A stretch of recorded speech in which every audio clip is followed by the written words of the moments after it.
So for basic navigation, we have, move here, WASD. It's really easy in Twinmotion or Lumion too. E and Q is for flying up and down. So I hold W, it goes forward. S backwards, A left, and D right. So A is left side, so it moves left, and D is right side, so it moves right.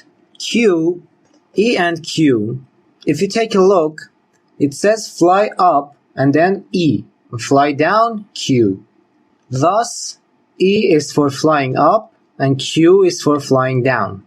So you can control whether your character goes up or goes down. And here we have spacebar, and you have the icon here that you can switch between fly mode and walk mode. And as soon as I press space button, it switches to walk mode. So space switch between walk and fly.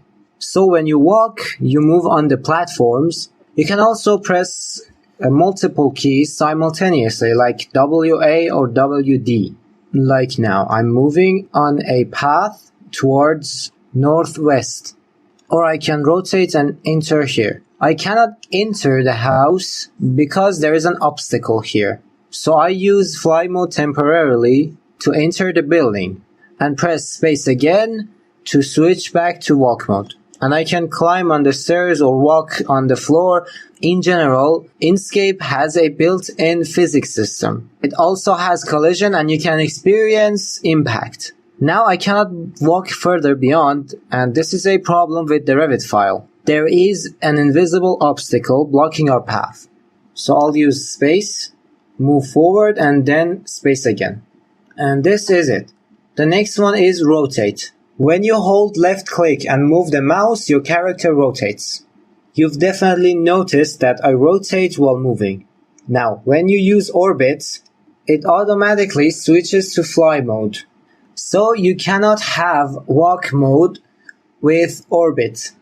And this is really useful for when you want to view the entirety of a project.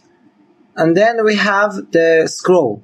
The mouse's scroll is pan, like this, as you can see. And you can use the mouse to get the view that you want. Left click is rotate, right click orbit, and scroll is pan. And next we have teleport. And if you see, it says double left click. So it's the same as I told you to. You can zoom in instantly. If you double click somewhere, it teleports you to that place. Like this, for example.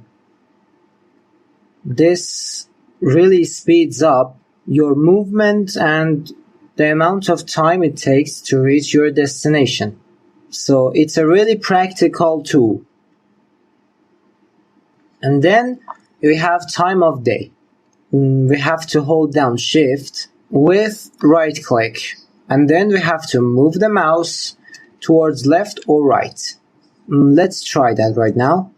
As you can see, the clouds are moving and we have an icon of the sun on the bottom right that shows the time. And if we move it, we can switch and move through the time. Okay, like this. Now, as you can see, the sun is setting. It's exactly behind this tree. And if we move it more, and if we move a little bit more, we can get the dusk. And now we have night, and the artificial lights activated, the sky changed, and etc. So with shift and right click, we can do these changes.